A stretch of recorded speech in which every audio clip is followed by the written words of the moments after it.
Hi everyone, welcome to another of our virtual broadcasts for the ILS NYC 2021 event. Please visit the event website to see the details of our sponsors who help us to put on this event and to view all of the video content which will be available archived there. So we continue to look at the development of insurance-linked securities, always with one eye on the future, and this year we're focusing on defining the next generation of the sector. For this particular broadcast, I'm pleased to be joined by Rowan Douglas, Head of the Climate and Resilience Hub at Willis Towers Watson. Thanks for joining me, Rowan. It's great to see you. Steve, it's great to be with you. So for our viewers, I'm just going to give a brief bit of background. Some of you know, others probably don't, but Rowan and I go back a particularly long way, and I actually built Artemis under Rowan's careful watch when I worked for him back in the mid-90s. So we've both been tracking the development of the ILS market since roughly 1990. And we don't look a day older, do we, Steve? Absolutely, not a change. Absolutely not. Do you know what I should have done? I've still got some of the original designs we cooked up. I should have put them, brought them with me, but we'll put them up on the Artemis archive for people to laugh at. But you know what? They weren't so bad, were they? No, absolutely not. We're very forward thinking. So for today's interview with Rowan, I wanted to clarify, Rowan spoke at our very first New York conference back in 2017 and sort of gave us an update on how his world is beginning to collide with the capital markets and how insurance-linked securities could assist in that going forward. So I thought it'd be great this year, while we're all stuck at home, we'll hear from Rowan on how his world is developing and really what the ILS market can do to support that. So perhaps, Rowan, to begin, you could just give us a little bit of background around your work, the area you operate in, and why it's so important. Yeah, thanks, Steve. So, yeah, as you mentioned, I look after the Climate and Resilience Hub at Willis Towers Watson, which now has about 100 folks in it, actually, with basically an HQ in London, but teams all over the world. It's been bolstered recently by two acquisitions towards the end of last year. So Willis has been doing more than preparing to combine with Aon. We've actually made two acquisitions, but both in the climate space, which perhaps in itself tells a story. Acclimatise, which might be well known to some of the viewers, a specialist climate risk analytics company from the climate modelling and adaptation sort of heritage, 15 years old, run by Rachenda Connell and John Firth. And also a specialist team from CPI, led by David Nelson and Tom Heller, who are specialists in climate transition risk analytics. That's understanding the risks that companies as well as countries will face from the transition to a low carbon economy. So it's a team of about 100 and linked pretty much across Willis Towers Watson's capital, risk and people segments, to help support, advise companies about, particularly financial sector institutions, about how they need to respond to the new regulatory and investor environment around climate, and particularly around analysing and understanding that risk. And then from that point, obviously, people need to manage it through transactions or even more fundamental sort of corporate structuring. And I'm sure we'll come on to some of these themes later on in the show. But the essence of the team that I look after is that, and as you hinted at, we've been on a long journey of seeing how, broadly speaking, Steve, the reinsurance sector and insurance sector more broadly, and I include the wider world that obviously Artemis serves, has gone from relative ruin in the early 90s when we began working together to relative resilience today. And so, by the 2010, 2012, despite the big disasters we all remember in that era, the market was incredibly resilient, and had been resilient through three things. Smart capital coming into the industry, particularly from the mid-90s onwards, demanding to be smart to risk, that old claims files were no longer sufficient to understand current risk, let alone future risk. So that smart capital combined with an analytical revolution, which was obviously sort of symbolized by catastrophe risk modeling, which was intellectually the combination of engineering metrics, actuarial science, and geography. So the smart capital said, you've got to use these models. And also, obviously, a regulatory revolution that said, well, what should be the stress or tolerance level of an insurance contract, and no one had even a metric. So they borrowed the engineering metrics from cat modeling and decided that insurance contracts and the companies that underwrite them should be resilient, broadly speaking, 1 in 200 year resilience. And you and I and others who could step back a little bit from the coalface could see how slowly but surely the market became capitalized to what could happen, not what had happened.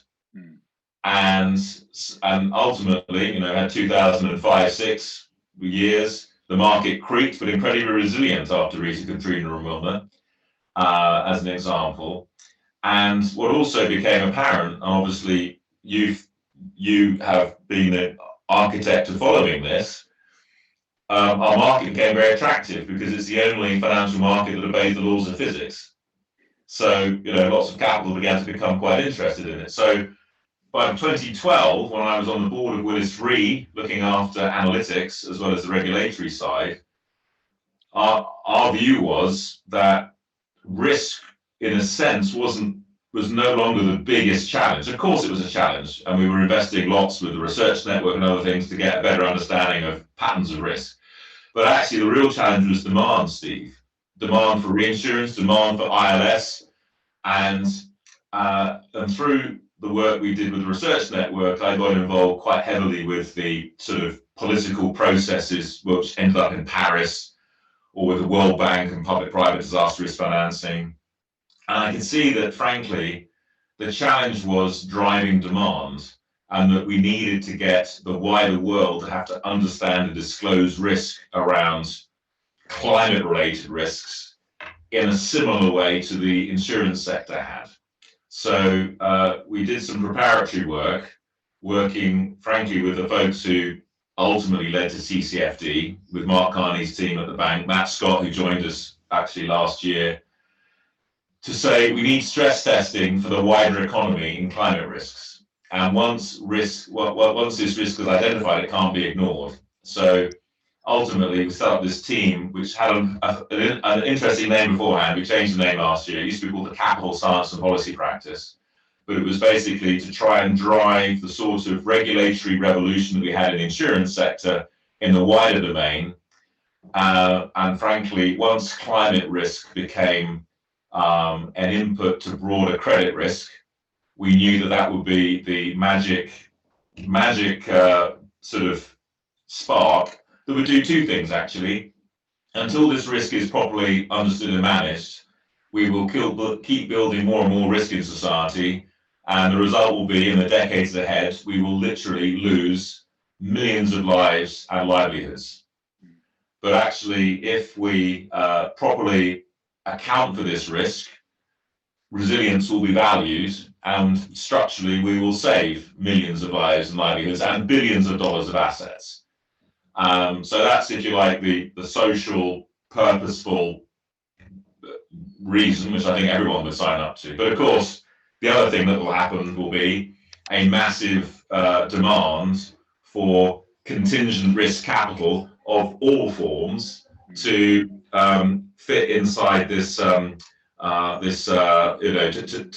help capital, investment capital primarily, manage this risk. And my view is for the insurance sector generally, particularly for the parametric related insurance sector, and particularly for the ILS capital bucket to serve that parametric based market, this is very exciting. And we will see a convergence as mainstream investment, mainstream bonds, municipal bonds, corporate bonds, all sorts of mainstream investment instruments suddenly have to take account of a climate risk factor within their pricing that will have to be managed.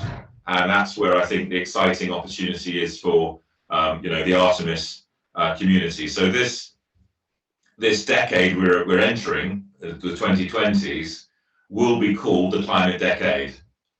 And it'll be the defining decade for climate. And I think it could be the defining decade for the journey that you began in the mid-1990s. A lot's changed since those days, not least to my hairline. But the story you just laid out there, the sort of transition from learning to really measure and understand risk to then how does that factor into accounting for companies and organizations around the world and governments as well. It seems that we may be reaching a point now where something is going to tip this into much more active use of risk transfer and risk capital. Would you agree? Do you think we're reaching a tipping point? Yes, we are. It's I think there'll be a set of tipping points because a number of separate but related tips have to happen.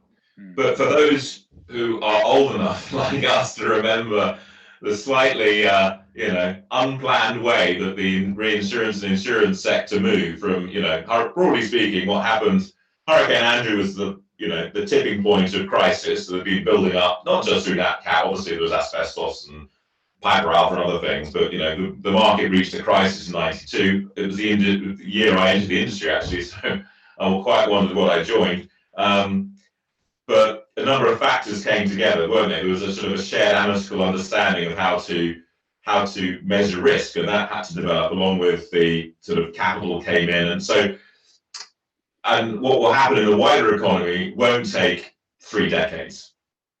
It might take more than 3 years, but it won't take 3 decades. So the things which are tipping are, as many of the audience will know, in Paris in 2015, one of the important announcements was the creation of the Task Force for Climate-Related Financial Disclosures, which was announced then, chaired by Michael Bloomberg. It took a while to get going, but reported in 2017, I think it was, 2017, 2018. But it was an enormous step forward in basically saying climate risk, and not just physical risk that we tend to be more sort of at home with, but the broader issues around the climate transition, low carbon transition, and some legal liability risk was firmly sort of about into the mainstream in the wider corporate space. But it didn't set the finer details of the methods and metrics for how this risk would be properly understood. But nevertheless, those in the insurance world probably had a sense of where it would go. But that began the process in a broad but sort of, I would say, shallowish way. Where the sort of the sharp end of the spear has been in financial regulation in particular. And I suppose the epicenter of that has been actually the Bank of England and its work around requiring risk disclosure, and a lot of detailed technical work going forward right now under a group called the Climate Financial Risks Forum. I think probably another part of that process, just under a year ago, a Dear CEO letter issued by the Bank of England, a PRA, saying that by the end of this year coming, 2021, all banks and insurers in the UK would have to have embedded climate risk, broadly defined, within their planning and within their assessment, and that is including a look ahead 30 years to say, will your business, will your portfolio be viable in a net zero economy, as well as dealing with natural disasters and all the rest. Now, I don't think many people have quite yet internalized what a net zero economy is, but it is an entirely different world where every valuation that you make on any entity right now is wrong. I mean, massively wrong. And it's not just about electric cars and Tesla. 25% of US emissions come from agriculture. At the heart of this is the future of food. It's massive. And that's gathering a pace, and it's not just in the UK, it's mediated through a broader sort of process across the world through a group called the NGFS of central banks, which I think you covered in Artemis quite often. You're providing a very important bridge between various worlds. We'll talk about the translation challenge, I'm sure, later on in the show. But so it's really gathering a pace. I'm glad to say that the insurance voice is getting heard more loudly as people who perhaps were slightly sniffy about insurance and even reinsurance amongst our wider financial community are beginning to realise we might have a few things to say about this. And obviously that extends, hopefully, even more quickly to the ILS community, who are a natural bridge between these worlds. But I would say this is going to be a big year. As many will know, there's a big conference in Glasgow. Whether it will be a physical conference or a virtual conference, I don't know, but the big COP26 conference is basically every 5 years there's a big climate conference. The last one was Paris. They've delayed it a year, so it's 6 years on from Paris. And I imagine there'll be 3 big headlines at Glasgow. The first will be an announcement by everybody, public, private sector, governments, of formally the beginning of the end of the fossil fuel economy. I mean, I think that's probably, if I'd said that a year ago, people would have laughed at me. I think now, I think I've just heard that General Motors have announced they're not going to make any more diesel or petrol cars from about 2035 onwards. I mean, I think people are beginning to get the message. So that'll be the first sort of headline. I think the second headline will be the big story will be finance, mainstream private sector finance. COP looked like it was going to be not particularly successful from an intergovernmental perspective a few months ago. That's changing with the Biden administration and the UK perhaps beginning to get a bit more on its feet. But the big story is going to be private sector finance, led by obviously it's in Britain, it's in London's got an influence. Mark Carney's driving the bus on climate. There's going to be a lot of stuff around climate, and everybody's jumping on the bandwagon. So there's going to be a big push on climate. The final thing, I think perhaps particularly relevant for our community in Artemis, is the adaptation and resilience side of climate, which has played a lot of second fiddle to emissions and what's called mitigation, which is the reduction of the adaptation and resilience theme is going to rise much more, and it may not be quite still an equal in terms of the mind space, but and I think those 3 things, financial reforms, regulation, and the reason the Bank of England said made a deadline at the end of this year was because of Glasgow. I mean, that's it's all coordinated. So all this bodes very well for our community and the demand for contingent risk capital of all forms. But I think particularly for ILS and related parametric solutions across beyond normal sort of cat world, although that's going to grow. So but we've got to work quite hard, I think, as a sector to have the confidence to perhaps change the way we change some of the words and way we describe our world, which is completely a foreign language to the wider world, and we kind of get frustrated and we say they should study and they should spend a weekend reading Artemis and really sort of get to speed with it. But unfortunately, people aren't like that. You've got to translate your world into their language and make it simple for them, because we've got all the tools. We've got most of the tools. We've certainly got more tools and more understanding than anyone else. But at the moment, no one's hearing us. Yeah. Oh, well, that's a bit of an overstatement, but our voice isn't being adequately heard. And partly, I think that's our collective challenge to change that. But we've got all the opportunity to do so.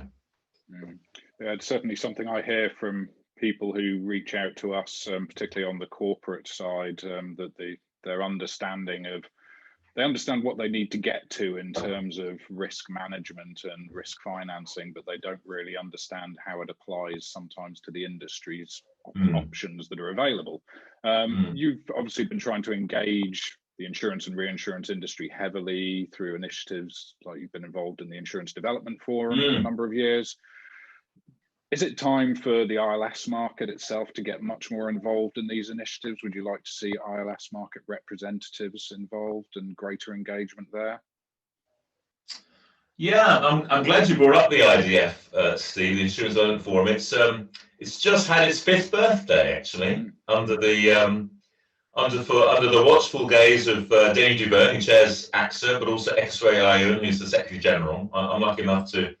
I was there at the birth of it, and I'm still there. I chair the opco of it, and it's great to see that 5 years later it's sort of gone past infant mortality and become quite a respected sort of institution, which is now an implementing agency. I mean, tens of millions of pounds worth of donor commitments and other commitments by governments to stimulate insurance-related activities and risk management around the world is now really driving through. So that's great to see. And I'm sure if she isn't there already, Episway should be one of your interviewees on these sorts of podcasts.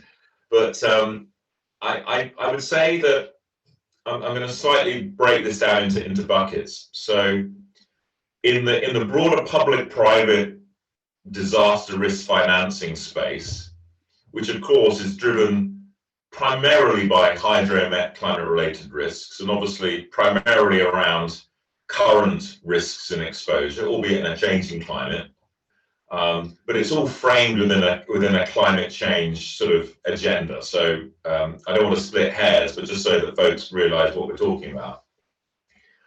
I think the overwhelming drive when it comes to those sorts of programs to protect governments or cities, or we're doing work with the humanitarian system at the moment, it's always driven around parametric type programs.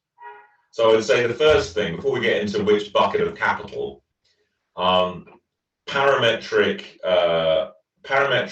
related solutions have become almost the only conversation. It's quite funny, you know, with my Willis Towers Watson hat on, and obviously work with Willis Re a lot, we try and help people realize it's, you know, parametric has some incredible advantages. In fact, you know, 5 years ago, everyone would be, you know, you wouldn't get past the basis risk issue. Fortunately, that is an issue now, but it doesn't stop the conversation, which is great.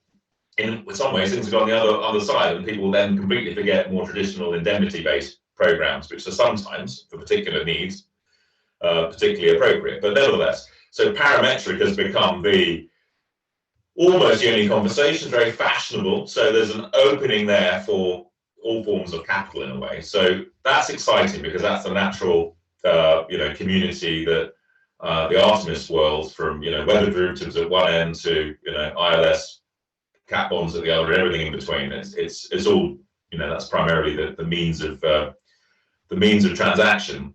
That's great. I would say that in that world at the moment, people often start the journey saying, we want a cat bond. Incidentally, cat bond is, I know I've had this conversation before, to the wider world, a cat bond is really the wrong word. You don't buy death insurance, you buy life insurance. You don't buy illness insurance, you buy health insurance.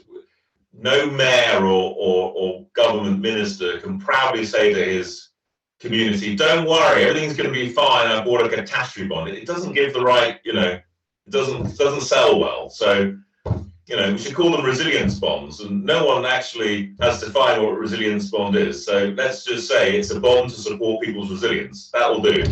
And that will be much, I know everyone will, in the existing industry, will sort of curl up in sort of like curl up in horror at this, but we've got to have the bravery to sort of be positive about what it is we're providing. We're providing resilience, but anyway, separate conversation.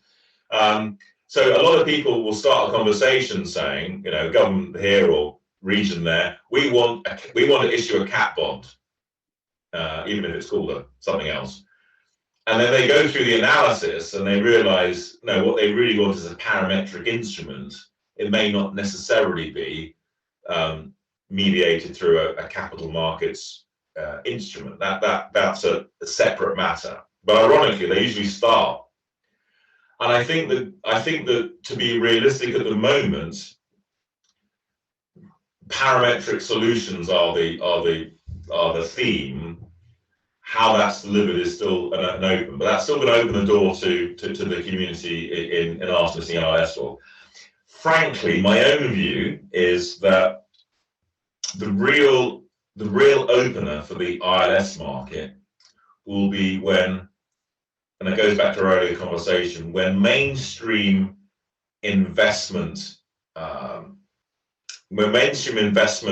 mechanisms that people have to issue and are used to issuing. So if you go to a US county or city and you say to them, tell you what, don't worry about it, we'll issue you with a cat bond, And you say, well, what's a cat bond? They get a bit confused. It's new to them. And you say, well, it's this bucket of money which will sit in a bank account somewhere, earning a bit of interest. It's over here. You're not doing anything with it. It's there. And if a disaster happens, a chunk of change will move to your account, but that's it. They go, all right, it's different. If you say to them, don't worry, you just issue your municipal bonds as you normally do, but we'll make it so that if the wrong kind of event happens, it'll be sort of paid off or ameliorated. But you don't do anything different, and they're going to be much more comfortable when our skills and capital is wrapped up in that. And I would imagine that if people are issuing capital markets debt, they're going to be naturally more at home with an integrated capital markets climate resilience wrapper. So again, I know this was sort of being a little bit nuanced, but I really feel that's when the big floodgates will open, because you're talking the same worlds are coming together. But we've got to make it easy for our services and our expertise to be consumed. And I think at the moment, sometimes, we're not quite making that easy. And frankly, most of us are doing well enough, as it is. So, what's the big push? But I do think there's a big opportunity, and that's why, we at Willis Towers Watson are pretty sort of focused on this. We can see the way the world's going, and we're trying to play our part in sort of cutting through the pathways, because the pathways don't actually exist, but you can see the destination. That's really interesting, because that thoroughly aligns with things that we regularly write about, where we talk about trying to carve risk out of existing financial structures for asset holders, asset owners, and we are beginning to see initiatives in this area. A mortgage investment fund recently bought parametric earthquake protection through a cat bond, which that's exactly the type of use case, isn't it? I missed that. Please send me the story. I need examples to show some of my more skeptical colleagues. So please send me that. Thank you. Well, to stay tuned to Artemis for those. I must have missed it. Where was I? Couldn't have been anywhere. I'm in lockdown. I had nothing else to do. So I can see we're running sort of up on time that I have with you today. So I guess I'll just ask you, what if you had a vision for where this all ends up in a decade's time, perhaps? The use of different types of capital in helping to enhance the world's resilience and carve out the risk and move it to the capital that can really bear that risk for it. What would your vision be? Well, actually, I've just written it. So I wrote a white paper for the IDF, actually, 5-year white paper looking ahead, to where we need to get to in terms of the role of insurance broadly defined in the climate decade. So that definitely sets out the broader vision, but then narrowing it perhaps particularly to, the ILS and wider Artemis sort of community. I do really believe that the heart of this is the relationship between climate, credit, and capital. So climate, broadly defined, is going to become just a mainstream input into risk assessment for credit. So every transaction, and if you read, if you read Mark Carney's speeches, you'll see where it's going. But climate, physical transition and liability risks are just going to become a mainstream input to risk, to capital, to credit decisions. So that's going to obviously require credit enhancement, climate credit enhancement. There you go.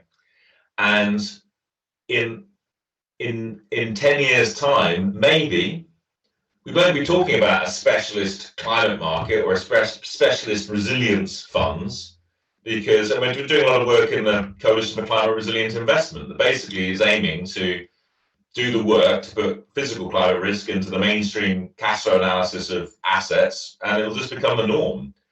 So in a way, all innovators, I read this yesterday, I think it was about, what's his name? Not Elon Musk, Mr. Amazon, help me out, just had a blank. Bezos. Yeah. So someone's writing about him and said, you know, an innovator's dream is when your innovation in 5 years' time becomes so like normal, people take it for granted. I mean, that's the innovator's dream.